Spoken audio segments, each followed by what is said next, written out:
அன்னை ஸ்ரீ சாரதா தேவியின் அன்பு மொழிகள். இல்லறத்தார்களின் துயரம் அளவற்றது. எத்தனை மோகம், எத்தனை பொறுப்பு, எத்தனை கடமைகளுக்கு இடையில் வாழ வேண்டியிருக்கிறது.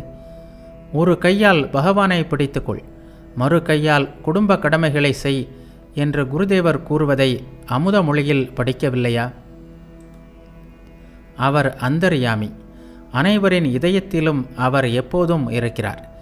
நீ உள்ளத்தில் பிரார்த்தனை செய்வாயானால் அவர் அதை புரிந்து கொள்ளவே செய்வார். அது மட்டுமல்ல, குடும்பமும் அவருடையதே அல்லவா? அவரது திருவுள்ளம் இல்லாமல் ஏதாவது நடக்குமா? யார் அவரை நேசிக்கிறார்களோ அவர்களை அவர் காக்கிறார். நீ அவரை நேசித்தாலும் நேசிக்காவிட்டாலும் அவர் உன்னை நேசிக்கிறார். நீ அவரை கொஞ்சம் நினைத்தாலும் போதும், கொஞ்சம் தியானித்தாலும் போதும். ஆனால் செய்வதை உயிரும் உள்ளமும் இணைந்து செய்யுங்கள். நாள் முடியும் வேளையில் 2 சொட்டு கண்ணீருடன் நாம ஜெபம் செய்யுங்கள். இந்த 2 சொட்டு கண்ணீர் அல்லாமல் உங்களிடம் வேறு என்னதான் உள்ளது? சொல் பார்க்கலாம். வேறு உள்ள அனைத்தும் இறைவனுடையது. பயம் எதற்கு அம்மா? குருதேவர் இந்த முறை வந்தது உங்களுக்காகத்தான்.